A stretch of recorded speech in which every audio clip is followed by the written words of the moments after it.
Bonsoir, bonsoir chers Congolais, bonsoir à tous mes abonnés et puis tous ceux qui me suivent de partout dans le monde. Je viens ce soir à chaud essayer de parler un peu de la Constitution. Je sais que j'ai pu à plusieurs reprises parler de la Constitution. Quand les sujets sont brûlants, s'il faut apporter quelques éclaircissements, il faut le faire. L'opinion congolaise aujourd'hui est divisée. Nous voyons passer à la télé les gens de l'opposition, les gens de la majorité. S'il y a même une opposition congolaise, je ne sais pas. L'opposition congolaise, c'est l'opposition la plus médiocre du monde. Une opposition sans charisme. Si vous voyez vous-même les opposants, nos opposants, ils n'ont pas de charisme, ils n'ont pas de personnalité. C'est une opposition qui fait même une honte. Une opposition qui attend seulement des occasions comme ça pour surgir de nulle part. Alors que la vraie opposition, le mandat de celui qui est au pouvoir, l'opposition est là pour faire contre-pouvoir, un contre-poids, d'une manière positive, quoi. Il veille à ce que celui qui est au pouvoir puisse bien appliquer son programme au bénéfice de la population. Il veille. Mais nous, l'opposition chez nous, c'est pour combattre l'individu qui est au pouvoir, pas son système. Alors, on voit passer à la télé des gens qu'on appelle des professeurs. Nous avons tellement de professeurs ici, chez nous au Congo. Des professeurs de ceci, des professeurs de cela. Mais moi, ce que j'aurais voulu voir, un professeur qui a fait la Constitution, qui a étudié la Constitution, passer à la télé, essayer d'expliquer aux Congolais pourquoi la Constitution doit être changée ou révisée. La seule personne qui m'a un peu convaincu quand il est passé à la télé, c'est le professeur Godin Poy. Il a touché le côté économique, côté finance, parce que c'est son domaine. Il a bien expliqué, il a dit les raisons pour lesquelles l'accord avec les Américains, c'est un bénéfice pour les Congolais. Il a dit pourquoi la Constitution doit être changée. Parce que cette Constitution risque d'être un frein pour l'engagement total et complet des Américains. Parce qu'il y a des dispositions dans notre Constitution qui ne sont pas favorables au climat des affaires. Ça, c'est lui qui est économiste qui dit ça. J'ai malheureusement suivi avec indignation. J'ai déploré la sortie de professeur Mbata, encore un autre professeur, qui est le leader de, comment on appelle ça, l'Union sacrée. Il devait avoir des arguments solides pour présenter à la population. Voilà de tels arguments. Voilà pourquoi nous voulons changer la Constitution. Vous savez, dans de telles circonstances, quand on veut appeler au référendum, ça veut dire qu'on veut appeler toute la population. Il y a des gens qui n'ont pas appris, des illettrés, des femmes commerçants, des brouillards, des wewa, toute cette catégorie. Alors ces gens-là, pour comprendre, ils n'ont pas besoin d'un français philosophique, un français de l'université, parler un français facile. Expliquer aux Congolais pourquoi la Constitution doit être changée. Pourquoi la Constitution doit être modifiée. Je fais aussi partie des Congolais. Moi, j'ai déjà donné mon avis parce que j'ai lu la Constitution, les constitutions du Congo. J'ai commencé par la Constitution de Moïse Tshombe quand il avait fait sécession de la Constitution de Katanga. J'ai lu la Constitution de Loulouabou, la première Constitution de la République démocratique du Congo, de 68, si je ne me trompe pas. 68. J'ai lu la Constitution de Loulouabou, ça doit être 64. J'ai lu la Constitution de Mobutu, quand il est arrivé au pouvoir, la première Constitution. Et je lis la deuxième Constitution de Mobutu quand il a fait tout changer. Il a fait une Constitution en se basant sur son parti, le parti unique, les impairs. Je lis toutes ces Constitutions. Je lis la Constitution de 2005, 2006, qui était la Constitution de Loulouabourg révisée. On a pris quelques articles. Et je lis la Constitution de 2011. Alors, j'ai j'ai relevé quelques articles qui n'étaient pas bons.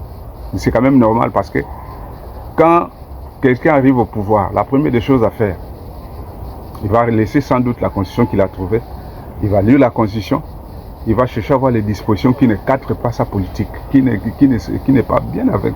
Parce que nous sommes ici dans un État démocratique, mais quand quelqu'un prend les pouvoirs, il fait tout pour garder ce même pouvoir. Il s'arrange à ce que ce pouvoir reste pour lui. Alors il va tripatouiller la constitution en sa faveur. Nous avons vu ça partout, au Togo, nous avons vu ça au Gabon, nous avons vu ça au Congo-Brazzaville en face, tout ça là. Et si ça c'est pas chez nous au Congo, c'est pas les premiers petits pays au monde qui doivent le faire. Moi ici aujourd'hui, je veux savoir pourquoi la constitution doit être changée. Moi je suis d'avis personnellement que la constitution doit être changée. Non pas pour que Fathi reste au pouvoir, que Félix Tshisekedi reste au pouvoir. Je ne suis ni de l'IDPS, je le supporte en tant que président de la République, je ne suis pas son partisan, mais je le soutiens parce que c'est le chef d'État que Dieu nous a donné. Je le soutiens à 100%. Mais en les soutenant à 100%, je ne peux pas tomber dans le fanatisme. J'analyse les choses, je vois et je donne mon avis. Voilà ce que je veux faire. J'ai fait un constat que M. Paul Kagame, j'ai fait un constat, M. Paul Kagame, malgré les sanctions, malgré la pression des Occidentaux, malgré la pression de la communauté internationale, le gars ne lâche pas les morceaux, ne lâche pas. Il est têtu, il s'accroche comme les sanctions. Il dit qu'il ne veut pas lâcher. Mais pourquoi il ne lâche pas? Pourquoi cet homme s'obstine? On parle de lui, on l'humilie partout dans le monde, mais le gars là ne laisse pas, il s'accroche. Je dis non, je vais essayer de comprendre. Je prends les accords. Je dis, je vais d'abord commencer par vérifier nos accords. Je pars prendre l'accord de l'Emera. Qu'est-ce que l'accord de l'Emera que Mouzé Kabila a signé avec ces gens-là? Qu'est-ce qu'il les a promis? Qu'est-ce qui se fait que les gens-là s'accrochent? Après, quand je veux finir de voir les accords de l'Emera, je vais voir d'abord les accords du 23 mars, le M23, et pour comprendre pourquoi ces choses-là, peut-être les raisons, c'est dedans. Parce que quand la population s'élève, la majorité des gens se lèvent pour dire que la constitution doit être changée, même à Rwanda. Le Rwanda qui n'est pas la République démocratique du Congo. Là-bas aussi, les gens se lèvent pour dire que la constitution ne doit pas changer. Mais pourquoi? J'ai pris la constitution, les accords de l'Emera. J'ai dit que je vais lire ça. Excusez-moi, je vais lire les accords de l'Emera. Je vais comprendre pourquoi ces choses-là durent. J'ai pris une copie des accords de l'Emera. Je vais lire ça. Le 23 octobre 1996, par les camarades fondateurs de l'AFDL, il s'agit de Laurent Kabila du PRP, Parti de la Révolution Populaire, d'André Ngandou Kisase du MLC, CNRD, Mouvement National Congolais, Lumumba, Conseil National de Résistance pour la Démocratie, de Anselme Massassou du MRLZ, Mouvement Révolutionnaire pour la Libération du Zaïre, de Deogracias Bouguera de l'ADP, Alliance Sassou du MRLZ, Mouvement Révolutionnaire pour la Libération du Zaïre, de Deogracias Bouguera de l'ADP, Alliance démocratique du peuple, et de Bizi Makara qui les a approuvés. Quand ils sont réunis, Bizi Makara était là pour approuver cette réunion qu'ils ont eue. Donc, c'est là où ils vont commencer cet accord. Je lis l'article 1.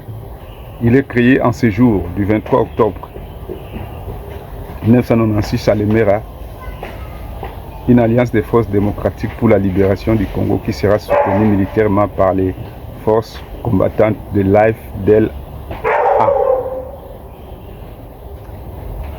Article 2 de l'accord de l'Emera. les sols et les sous-sols congolais appartiennent à l'Alliance.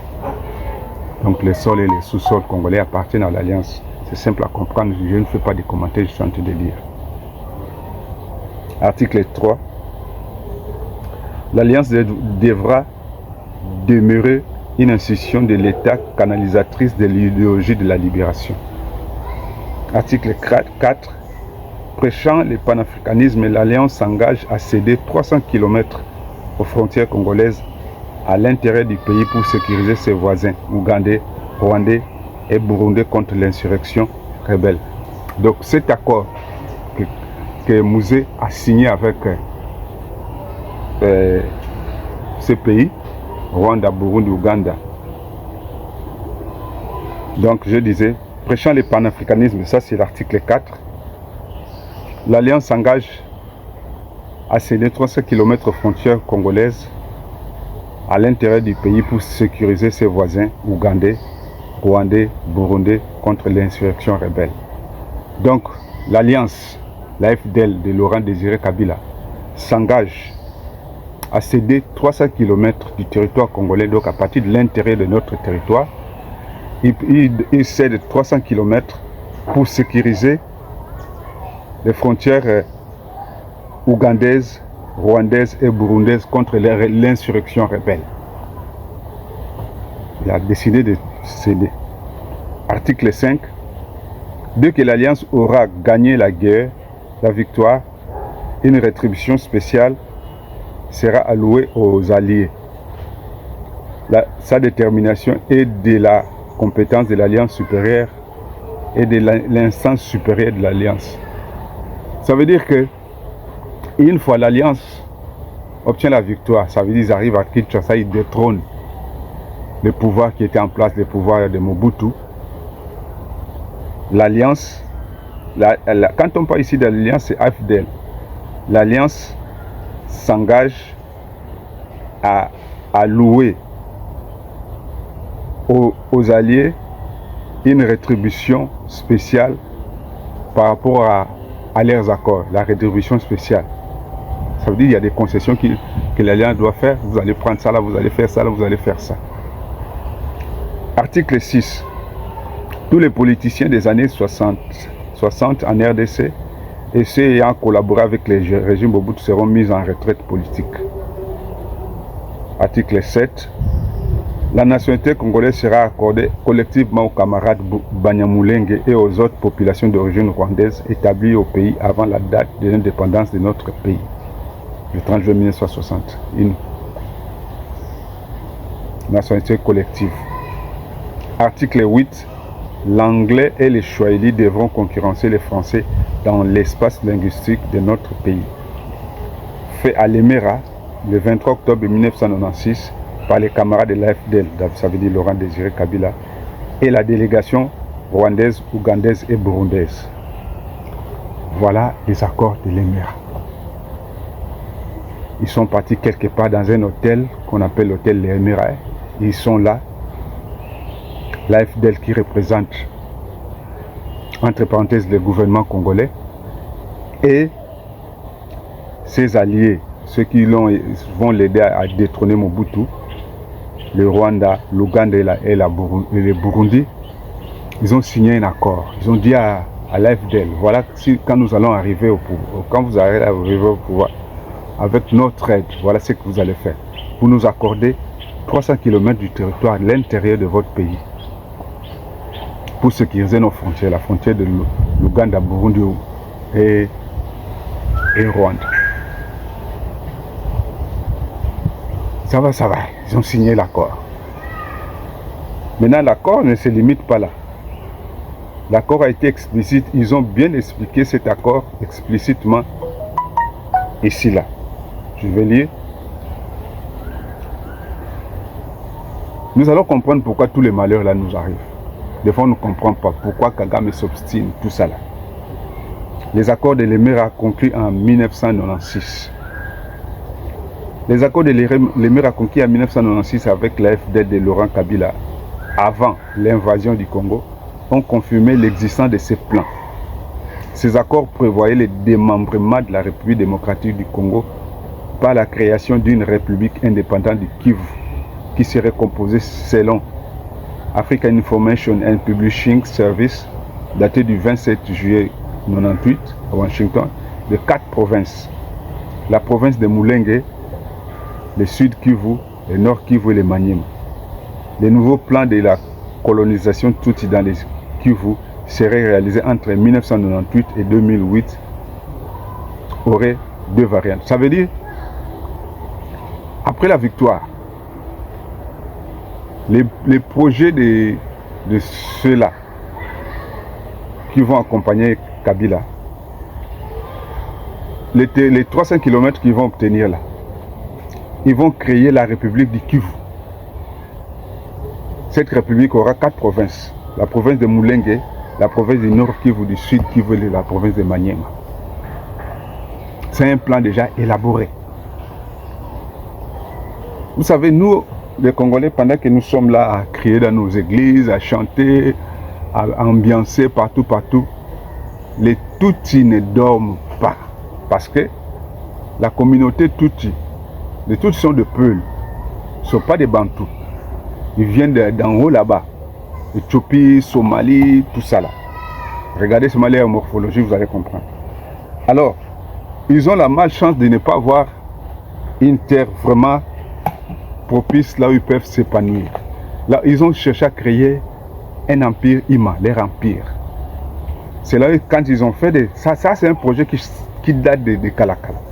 Ils ont fouillé, ils ont trouvé la partie de l'Est là-bas de la RDC est propice pour leur plan.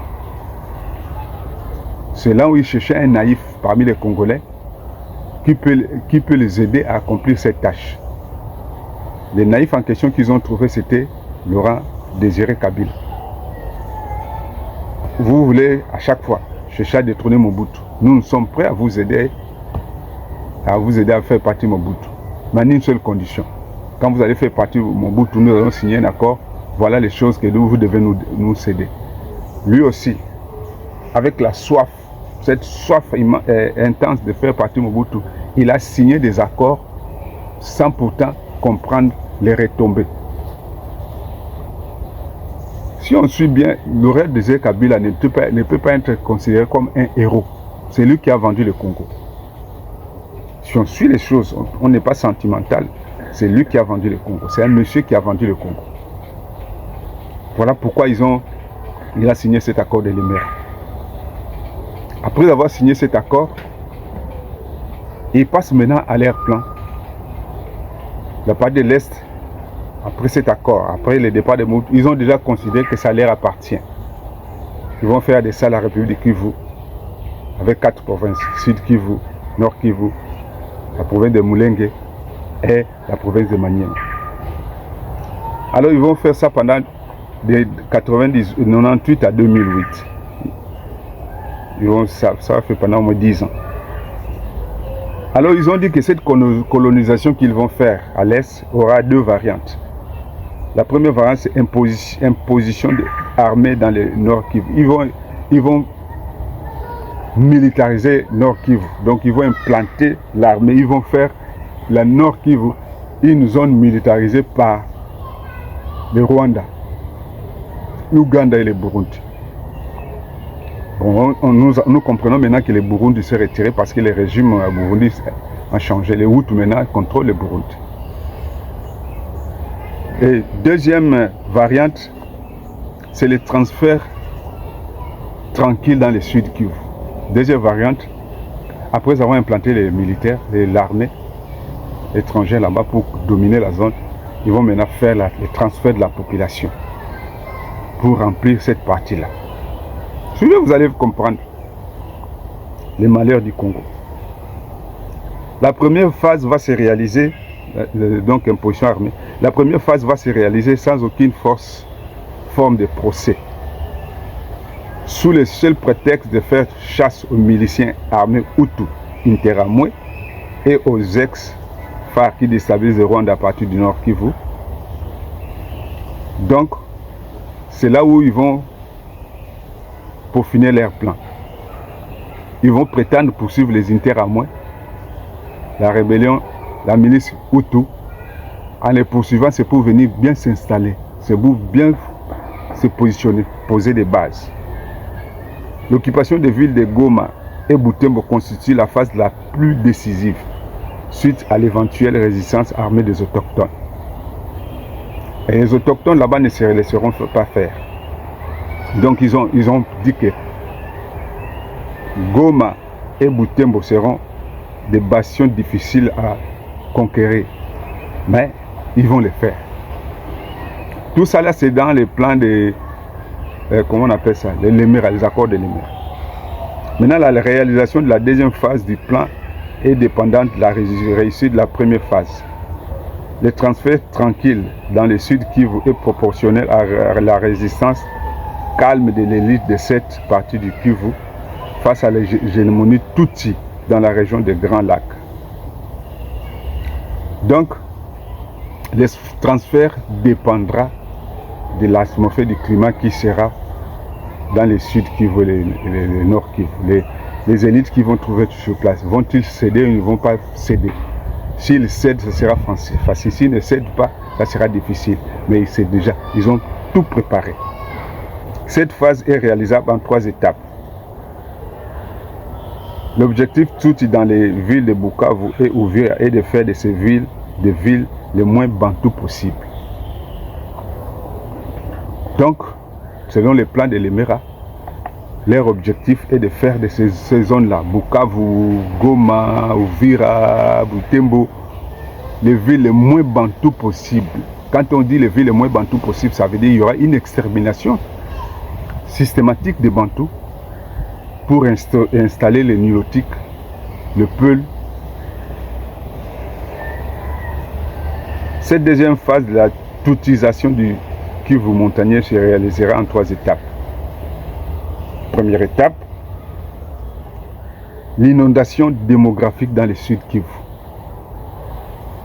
L'inondation démographique dans le sud Kivu, donc ils vont amener la population toute en masse dans le sud Kivu. Deuxièmement, la séparation physique entre les parties Tutsi et celles habitées par les autochtones. Ils vont essayer de faire comme des camps. Ça veut dire la partie là, la zone là c'est pour les Bantous, la zone là c'est pour les Tutsis. Progressivement ils vont faire ça, Troisièmement, le démantèlement de l'entité non Tutsi dans la province, plus particulièrement dans les villes de Bukavu et de Uvira. Ils vont démanteler les gens de Bukavu, les gens de Kivu, ça veut dire les autochtones. Ils vont créer des situations pour les chasser. L'histoire des camps de réfugiés, on déloge les gens, ils vont maintenant rester dans les tentes. C'était déjà planifié. C'était déjà planifié. Pendant qu'ils sont dans les tentes et ils occupent leur maison, ils occupent leur terre.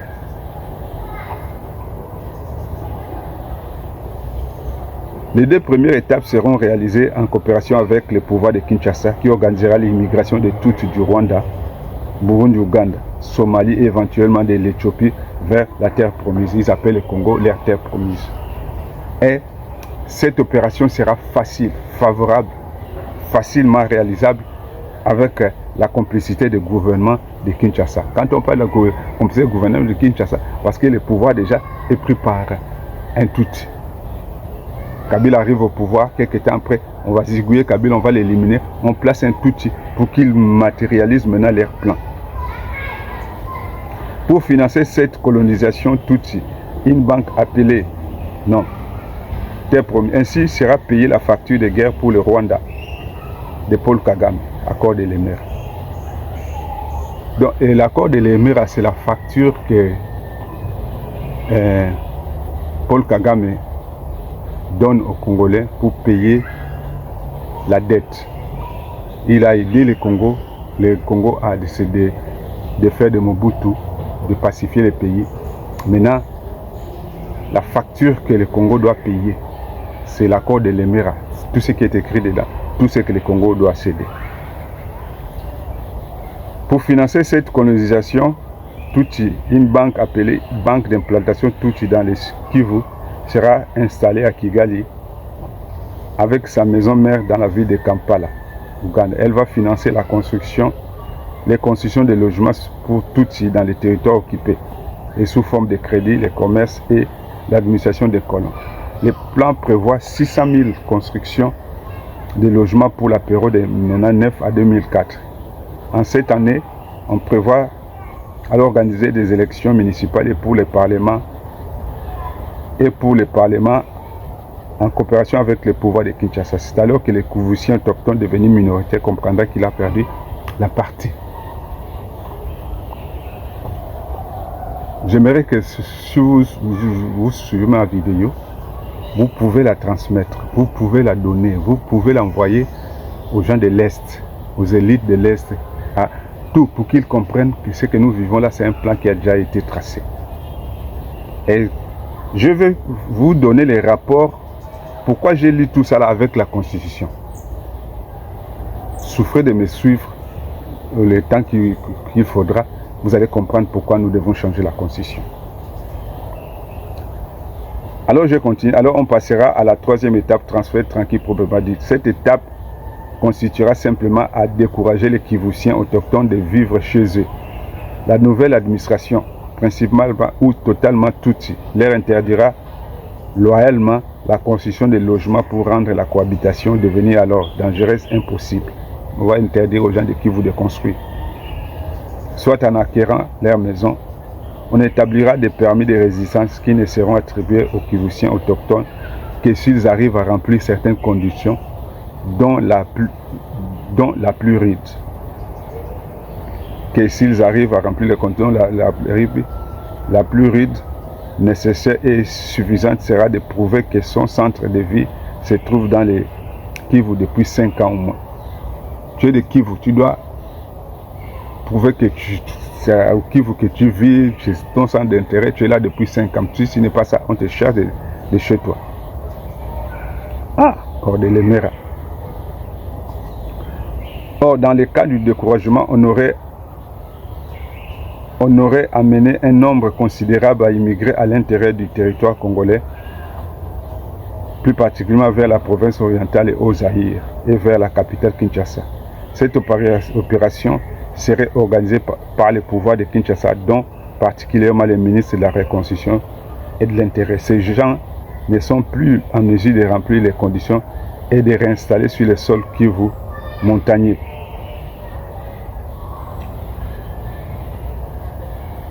Donc, d'autres qui n'auraient quitté la province pourront ne pas s'avérer capables de remplir des conditions par manque de preuves suffisantes. Par exemple, les factures d'électricité et d'eau. Ils seront loyalement délogés de leur résistance ou on leur retirera le simple droit de se retrouver dans des villes administratives telles que Bukavu, Vira et Goma. Je ne sais pas si Mouzé Laurent Désiré Kabila, en signant cet accord de l'Emera, il avait eu le temps de vérifier, le temps de voir, le temps de lire, où pour lui il a sacrifié le pays pour ses intérêts personnels. Pour ses intérêts personnels. Voilà, maintenant après sa mort, les Tutsis maintenant commencent à appliquer leur plan. Leur plan était seulement selon les accords de l'Emera, de prendre 300 km de notre terre, de créer la République de Kivu. Mais une fois arrivé au pouvoir, l'appétit vient en mangeant. Ils ont trouvé que non, c'était pas ça. Il fallait maintenant prendre tous les pays. Puisque celui qui est au pouvoir, c'est un Tutsi. Kabila, Joseph, c'est un Tutsi. Alors il faut créer des circonstances pour amener ce pouvoir qui est à l'Est jusqu'à Kinshasa sans créer de problèmes, sans créer d'incidents. C'est ainsi que va naître une rébellion à l'Est de CNDP. La rébellion, Kabila au pouvoir, la rébellion. Qu'est-ce que les rebelles revendiquent? On ne sait même pas. La rébellion, les combats, tout ça là. C'est un plan déjà orchestré. C'est une scène déjà tracée, il y a une mise en scène. Le metteur en scène, c'est lui-même Kabila Joseph. Les acteurs sont sur le terrain. Il va faire semblant que c'est comme s'il ne connaît rien. Alors on doit s'asseoir, signer des accords pour trouver la paix.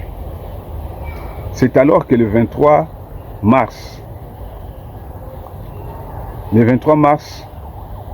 ils disent non, nous allons signer un accord de paix entre le gouvernement et le Conseil national pour la défense du peuple, le CNDP.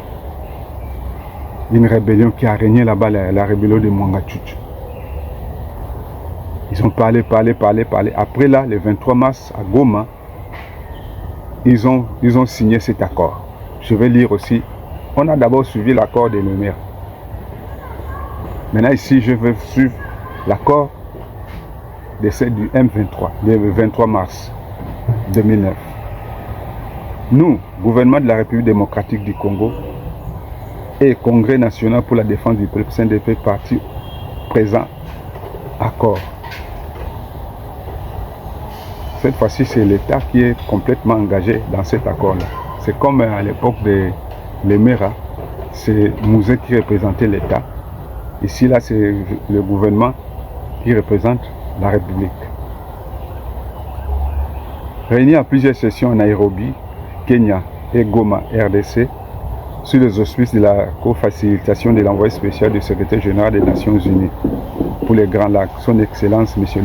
Olusegun Obasanjo, et du co-facilitateur de l'Union africaine et de la conférence internationale sur la région des Grands Lacs, son Excellence Benjamin William Mpaka, soucieux de contribuer à une paix durable en République démocratique du Congo et à une réconciliation sincère entre filles et fils et tout ça. Bon, je passe tout ça, c'est sur les formalités. Je vais lire directement les accords, tout ça qui ont été signés. Qu'est-ce qu'ils ont dit? Considérant, maintenant, on vient après les considérants, tout ça là. Maintenant, ça vient au mois des accords. Convenons solennellement ce qui suit. Le gouvernement du Congo et les CNDP vont se convenir pour un accord. Article 1. Le CNDP confirme le caractère irréversible de sa décision de mettre fin à son existence comme mouvement politico-militaire. Il s'engage. Donc c'est un mouvement politico-militaire, maintenant il s'engage à intégrer ses éléments de police et ses unités armées respectives dans la police nationale congolaise et les forces armées de la République démocratique du Congo. De prendre ces militaires-là, la police, la rébellion, de les intégrer dans la police normale, dans l'armée. Une armée qui était propre, devait une armée mélangée avec les infiltrés, avec les rebelles. B. Assumer un parti politique et à remplir les formalités légalement requises à cette fin. Le CNDP, qui était un mouvement rebelle, devient un parti politique. À poursuivre dorénavant la quête des solutions à ces préoccupations par des voies strictement politiques et dans le respect de l'ordre institutionnel et des lois de la République. Le gouvernement s'engage à traiter avec célérité la demande d'agrément du CNDP comme parti politique. Par ailleurs, les partis acceptent les principes de participation du CNDP dans la vie politique de la RDC. Les modalités en seront fixées d'un commun accord. Le CNDP s'engage, article 2.1. Le CNDP s'engage à produire dans les plus brefs délais la liste réactualisée de ses membres prisonniers politiques. Article 2.2. Conformément aux actes d'engagement de Goma, le gouvernement s'engage à procéder à la libération de ses prisonniers. Le gouvernement s'engage également à assurer leur rapatriement dans leur lieu d'habitation. Article 3. 1. En vue de faciliter la réconciliation nationale, le gouvernement s'engage à promulguer une loi d'amnistie couvrant la période allant de 2003 à la date de sa promulgation et se conformément au droit international. Article 3. Les partis conviennent d'observer strictement de l'indépendance du pouvoir judiciaire telle que consacrée par la Constitution. Article 3.3. Le CNDP a exprimé ses préoccupations quant à certaines dispositions du projet de loi tel que déjà adopté par l'Assemblée nationale, dont la qualification à son avis restrictive de fait d'amnistie. Il a été convenu que ces préoccupations soient transmises par le gouvernement au Parlement pour examen. Article 4 du mécanisme, tout ça là, bon, c'est long. Donc, Si vous partez, vous faites vos recherches, les accords du 23 mars, vous allez lire ces accords. C'est là maintenant, moi, j'arrive. Les gouverneurs congolais avaient signé un accord avec l'accord de l'Émirat. Les gouverneurs congolais signent un accord avec les rebelles de CNDP qui vont transformer leur mouvement rebelle en un parti politique et participer à la vie politique, participer au mouvement, à tout ce qui se passe correct dans la vie politique. C'est là où les pièges se referment. Maintenant, qu'est-ce qui se passe? Après avoir signé ces accords, après avoir eu la certitude que tout a été déjà fait, il faut maintenant sceller nos accords, verrouiller nos accords, protéger nos accords pour que rien ne puisse les branler. Pour sceller, pour protéger les accords, pour sceller les accords. Où est-ce qu'on peut sceller les accords, protéger les accords? Dans la Constitution. Alors, il prend la Constitution de 2006, révisée, 2011. Il choisit des articles qui leur seront favorables. Des articles, certains articles, on laisse ça pour nous les Congolais, on ne voit rien, mais les articles qui ne peuvent pas être touchés, ils mettent. Ils disent ça là, ça va nous protéger. Même si un jour, ils veulent changer, ils ne pourront jamais changer. Parce que si on change certains articles, ces accords tombent. Le gouvernement congolais ne sera plus redevable à ces accords parce que tout a été changé. Alors, parmi ces accords, parmi ces articles de la Constitution, il y a plusieurs articles. Excusez-moi, je vais prendre d'abord. Il y a plusieurs articles qu'ils ont modifiés. Il y a toute une liste des articles. Mais moi, je vais prendre seulement les articles qui nous concernent. De l'article 3, 4, 10, il y a plusieurs articles qu'ils ont modifiés. Vous savez, il y a une histoire là, il y a un prisonnier politique qui est resté longtemps en prison. Il devait être exécuté. Et sa famille s'est battue pour que l'homme là ne soit pas exécuté. Ils ont fait des efforts. La date de son exécution s'approchait. À quelques jours de la date de son exécution, c'était dans les bandes de prisons françaises là-bas, la famille a obtenu un accord qu'on doit les libérer. Alors comme la prison était dans une île, ils ne peuvent pas arriver. À l'époque, il n'y avait pas de téléphone portable, il n'y avait rien. Ça se passait par phonie. Le message codé là. Donc, ils ont dit au gars qui fait le phonie qu'il envoie les messages à la prison. Et le message disait: ne tuez pas, ne tuez pas, virgule, attendre demain. Donc, ne tuez pas, virgule, attendre demain. Celui qui a fait le message, il écrit: ne tuez pas. Tuer, virgule, pas attendre demain. Tuez pas, virgule, attendre demain. Tuez pas, virgule, attendre demain.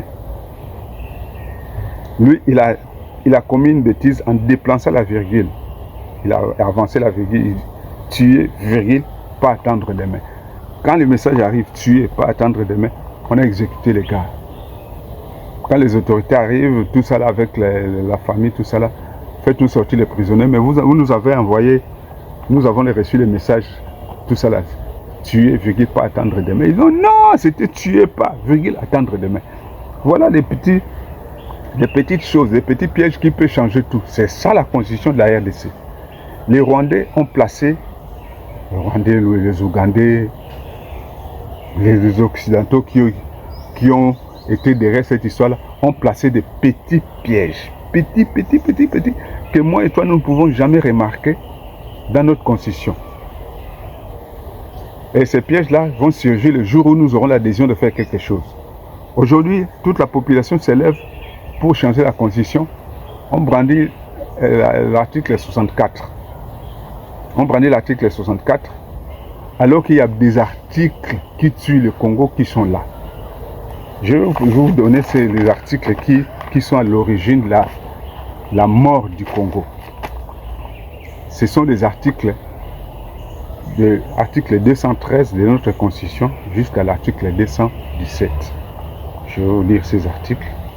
Qu'est-ce que l'article 213 nous dit? C'est là où vous allez faire. Ce téléphone est plein de déchets. Nous allons faire. Si vous ne nettoyez pas votre téléphone, il ne Nous pourra allons pas faire être utilisé. un rapport avec notre Constitution. L'article 13. L'article 13 dit ceci. Le président de la République négocie et ratifie les traités et accords internationaux. Ça, c'est normal. Kabila a fait ses accords de l'Émera en tant que souverain. Kabila Joseph a signé l'accord de M23 comme président. Il a signé. Le gouvernement conclut les accords internationaux non soumis à ratification après délibération en Conseil des ministres. Il en informe l'Assemblée nationale et le Sénat. Article 14. Les traités de paix, les traités de commerce, les traités et accords relatifs aux organisations internationales et au règlement des conflits internationaux, ceux qui engagent les finances publiques, ceux qui modifient les dispositions législatives, ceux qui sont relatifs à l'état des personnes, ceux qui comportent échange et adjonction de territoire ne peuvent être ratifiés ou approuvés qu'en vertu d'une loi. Dans la constitution de Lulabo, on dit que ça là, il faut d'abord un référendum, il faut que le peuple soit avisé. Ça, j'ai lu la constitution des belligérants qui sont venus, ils ont modifié en vertu d'une loi. Mais dans la constitution de Lulabo, il faut que ça soit par référendum. Nulle cession, nul échange, ni l'injonction des territoires n'est valable sans l'accord du peuple congolais constitué par voie du référendum. L'accord de l'Émera devait être sujet d'un référendum pour que cet accord soit donné par la population. La population doit être partie prenante de cet accord. Ça n'a jamais été fait parce que c'était au moment où les vainqueurs sont sur le terrain, ils ont imposé la loi des vainqueurs. L'article 15. Les traités et accords internationaux régulièrement conclus ont, dès leur publication, suivez bien cet article 215, les traités et accords internationaux régulièrement conclus ont, dès leur publication, une autorité supérieure à celle de loi, sous réserve pour chaque traité ou accord de son application par l'autre partie. Les traités et accords internationaux régulièrement conclus, accord de l'Émera, accord de M23, ont, dès leur publication, une autorité supérieure à celle de loi. Depuis que ces accords-là ont été publiés officiellement, accord de l'Émera publié officiellement, il n'y a aucune loi qui surpasse, qui peut annuler cet accord, selon la Constitution. Il n'y a aucune loi, il n'y a aucune disposition de la loi qui peut annuler la force et le pouvoir de cet accord. Voilà pourquoi Kagame, pour lui, jusqu'au jour d'aujourd'hui, l'accord de l'Émera tient toujours parce qu'il n'y a pas une loi qui a supprimé l'accord de l'Émera. Il n'y a pas une loi qui jusque-là a... L'accord de l'Émera selon Kabila tient toujours, selon Kagame tient toujours. Article 206. Si la Cour constitutionnelle constituée par le président de la République, par le Premier ministre, le président de l'Assemblée nationale ou le président du Sénat, par un dixième de députés ou un dixième de sénateurs, déclare qu'un traité ou accord international comporte une clause contraire à la Constitution, la ratification ou l'approbation ne peut n'intervenir qu'après la révision de la Constitution. Si maintenant un autre gouvernement arrive, un autre pouvoir arrive, le Premier ministre, le président de la République, constate qu'un accord a été signé, et cet accord, les accords ont été signés, sont défavorables pour la République. Il soumet cette histoire-là à l'Assemblée nationale, au Sénat, pour voir ce qui a été fait. C'est là où, d'un commun accord, on tombera sur la révision de la Constitution pour faire tomber la force et la puissance de ces accords. Pour que les accords de l'Emera tombent, pour que l'accord de M23 là, du 23 mars tombe, il faut que soit la Constitution soit révisée pour annuler le pouvoir de cet accord, ou bien que la Constitution soit complètement changée. La République démocratique du Congo peut conclure des traités ou des accords d'association et des communautés comportant un abandon partiel de souveraineté en vue de promouvoir l'unité africaine. L'article de 2013, mais les articles de 2013 à 2017, qui compromettent l'avenir du Congo, qui créent des problèmes au Congo, pour que le Congo trouve sa paix, sa sérénité, il faut que les accords qui ont été signés, et qu'on se rend compte aujourd'hui que ça contribue au malheur de la RDC, il faut que ces accords-là puissent tomber. Et ces accords-là, pour que ça tombe, soit on modifie la Constitution, soit on la change complètement. Mais dans ces cas de figure, comme il y a eu trop d'introductions, comme l'État congolais a été complètement infiltré, la Constitution aussi a été infiltrée. Si on fait des modifications, on découvrira certains articles qui seront toujours compromettants pour l'avenir du Congo. Godin Poya a découvert un article que personne ne peut comprendre. Moi, j'ai vu les articles là, les traités, tout ça là. On dit que les accords qui sont signés, une fois que ces accords-là sont publiés, ces accords sont maintenant au-dessus de loi. Et aucune loi ne peut détruire ou défaire ces accords. Mais pour que ces accords-là tombent, il faut que le président de la République constate les dégâts de cet accord. Les premiers ministres, on soumet ça à l'Assemblée nationale, au Sénat. Et bien commun, il constitue que non, ces accords-là, c'est pas normal. Soit on révise la Constitution pour faire tomber ces accords, ou soit on change complètement. Et voilà pourquoi je dis que dans les cas d'espèce, dans les cas de notre pays, le Congo, pour ces cas de figure, il faut complètement changer notre Constitution. Parce que si on ne change pas cette Constitution, ces accords seront toujours sur nos têtes. Kagame réclame que l'Est l'appartient. Si on demande à Kagame pourquoi tu dis que l'Est appartient, il va vous brandir les documents que voilà l'accord que votre président veut signer, il me cède 300 km de territoire. C'est un accord qui a été signé, tout ça là, publié, et votre constitution dit qu'un accord qui a été signé, publié, et à force de pouvoir, il n'y a aucune loi qui peut défaire cet accord. Sauf seulement si la constitution est changée, soit la constitution est modifiée. Il y a des articles, il y a des constitutionnalistes, quand vous passez à la télé, pour parler de la Constitution, cherchez des articles de la Constitution que nous pouvons voir ensemble, qui peuvent ouvrir nos compatriotes les yeux pour comprendre que non, ça il faut changer. Pour conclure mon message d'aujourd'hui là, la constitution de la RDC, ce n'est pas une constitution à réviser, c'est une constitution à changer, pour que les plans de ceux qui voulaient faire de notre Congo l'Est, leur terre promise, avec la République de Kivu, si cette constitution existe toujours, ils auront toujours part dans cette constitution pour faire la République de Kivu.